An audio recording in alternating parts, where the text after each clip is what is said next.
Liquor కుంభకోణంలో ED సోదాలు చేసిన దాంట్లో దొరికినటువంటి కంపెనీల్లో వైఎస్ భారతి కూడా డైరెక్టర్గా ఉన్నారని రాసుకొచ్చింది ఈనాడు మొన్న.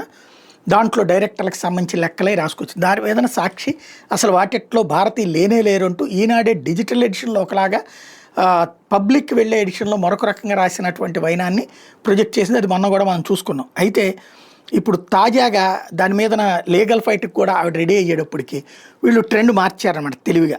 ఎట్లా అంటే తాజాగా ఈనాడు వేసినటువంటి వార్త చూస్తే మద్యం కుంభకోణం కేసులో అదేదో లోపల పేజీలో రాసుకొచ్చారు 19వ పేజీలో. మాజీ ముఖ్యమంత్రి వైఎస్ జగన్ పెదనాన్న కుమారుడైన వైఎస్ అనిల్ రెడ్డికి సంబంధించిన కంపెనీల కార్యాలయాలు, నివాసాల్లో సిట్ అధికారులు చేపట్టిన సోదాలు శనివారం సాయంత్రం ముగిసినాయి. హైదరాబాద్, చెన్నైలోని మొత్తం 10 ప్రదేశాల్లో జరిపిన ఈ సోదాల్లో అక్కడి కంప్యూటర్లలోని హార్డ్ డిస్కులు, ల్యాప్టాప్లని సిట్ అధికారులు స్వాధీనం చేసుకున్నారు. బ్యాంకు ఖాతాల లావాదేవీలు, ఐటీ రిటర్న్లు వంటివి సీజ్ చేశారు.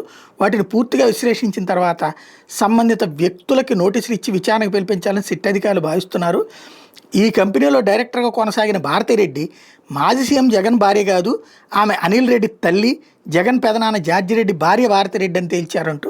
ముందేమో వైఎస్ భారతిరెడ్డి ఆవిడ అని చెప్పి తేల్చి ఇప్పుడు ఆవిడ వెళ్ళాక ఇది రాశారు.